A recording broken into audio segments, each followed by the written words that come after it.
नमस्कार, स्वागत है आपका हमारे इस यूट्यूब चैनल पर। मैं मुनमुन श्रीवास्तव आपका हार्दिक अभिनंदन करता हूं। आज हम फिर हैं एक बार डॉक्टर रतन लाल जी के पास, और डॉक्टर रतन लाल का जो नाम है वो दिल्ली विश्वविद्यालय में अधिकारों के लिए आवाज़ बुलंद करने के लिए जाना जाता है। आज गुरु पूर्णिमा है और हम उनसे जानना चाहते हैं कि आज वो अपने शिष्यों को किस रूप में देखते हैं और वो क्या उनको ज्ञान देना चाहते हैं। स्वागत है प्रोफेसर रतन लाल जी।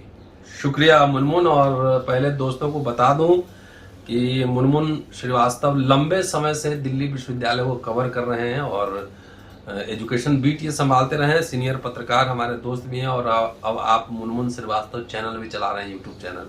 तो दोस्तों, जितना लोग सुनेंगे इनको भी सब्सक्राइब कीजिए और सुनिए। शिक्षा को लेकर कई बहस ये अपने मंच पे करते रहते हैं। बहरहाल आज गुरु पूर्णिमा है, तो भारत गुरु का नहीं गुरुओं का देश है। तरह तरह के गुरु हैं इस देश में, इस मुल्क में। ये अंगूठा काटने वाले भी गुरु हैं और नंबर काटने वाले भी गुरु हैं।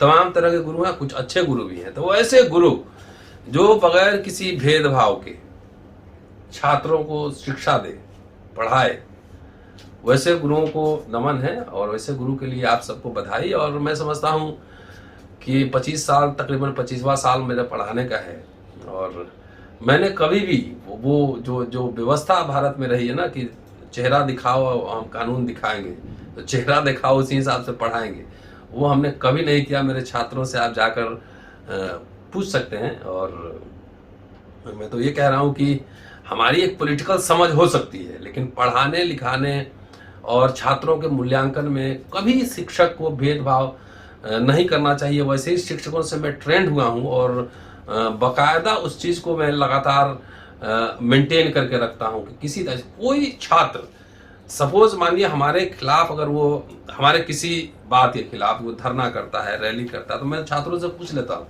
मैं कहता हूँ कि ये तुम्हारा डेमोक्रेटिक राइट है और तुमको प्रोटेस्ट, अगर मेरे से सहमति नहीं तो आप प्रोटेस्ट कर सकते हैं। तो शिक्षक का मतलब क्या है? शिक्षक का मतलब है कि छात्रों में वैज्ञानिक जो चिंतन है, वैज्ञानिक सोच है, उसको डेवलप कराए। वो सिर्फ किताबी ज्ञान नहीं, सिर्फ रटने वाला ज्ञान नहीं, उसको दिमाग झकझोरे, नए सवाल पूछने के लिए प्रेरित करे, नए सवाल पूछे, यथा स्थिति जैसे लोग कह रहे हैं उसको बगैर सवाल किए वो न स्वीकार करे। और इस परंपरा की शुरुआत तो तथागत बुद्ध ने काफी पहले की थी। उन्होंने बार बार ये कहा है कि मैं कह रहा हूं इसलिए नहीं मानो, जब तक कि खुद तुम उसको एग्जामिन नहीं कर लो तब तक किसी बात को न मानो। तो हम उस बुद्ध की उस परंपरा के, वैसे लोगों की परंपरा के अनुयायी हैं जिन्होंने विज्ञान, चिंतन, मनन उसको प्रमोट किया।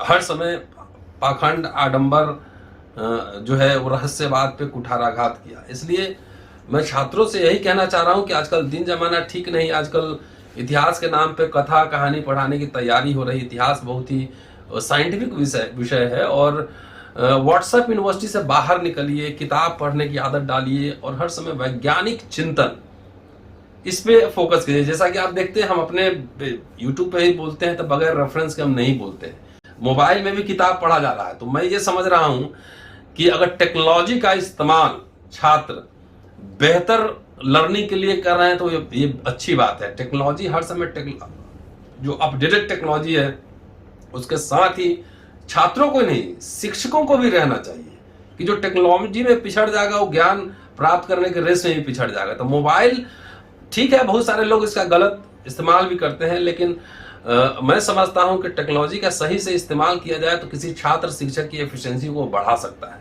जी सर, विश्वविद्यालय में पढ़ाते हुए आपको लगभग 25 साल हो गए जी। तो आपने दिल्ली विश्वविद्यालय को कितना बदलते देखा, स्टूडेंट्स फ्रेंडली? जब आप पहले कवर करने आते थे तो पूरा कैंपस ओपन था। हॉस्टल से हम लोग वाइस चांसलर के ऑफिस होते पैदल टहलते आर्ट्स फैकल्टी तक आ जाते थे। अब यूनिवर्सिटी के और कॉलेजेस की किलेबंदी हो रही है।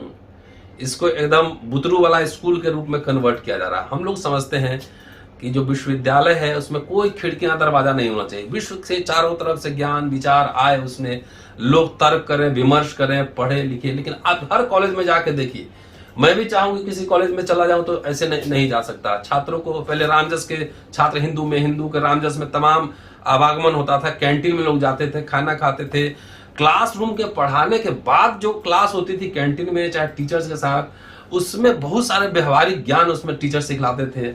वो परंपरा धीरे धीरे खत्म हो रही है। हम लोग कोशिश कर रहे हैं कि थोड़ा बहुत बातचीत छात्रों के साथ हो, लेकिन जब यूनिवर्सिटी और कॉलेज जब उसकी किलेबंदी होने लगे, तब समझिए कि उसमें एकेडमिक माहौल गड़बड़ होने जा रहा है। अब देख लीजिए, यूनिवर्सिटी को तो आप इतने दिन से कवर कर रहे हैं, किस तरह की तब्दीली है। हर जगह किला, बाउंड्री, सिक्योरिटी गार्ड। यहाँ क्या जरूरत है इतने सिक्योरिटी गार्ड की? छात्रों का तो प्रोटेस्ट का अधिकार भी छीन लिया गया, सब कुछ छीन लिया गया। इसलिए इसको एकदम अब कन्वर्ट किया जा रहा है प्राइवेट सेक्टर यूनिट की तरह।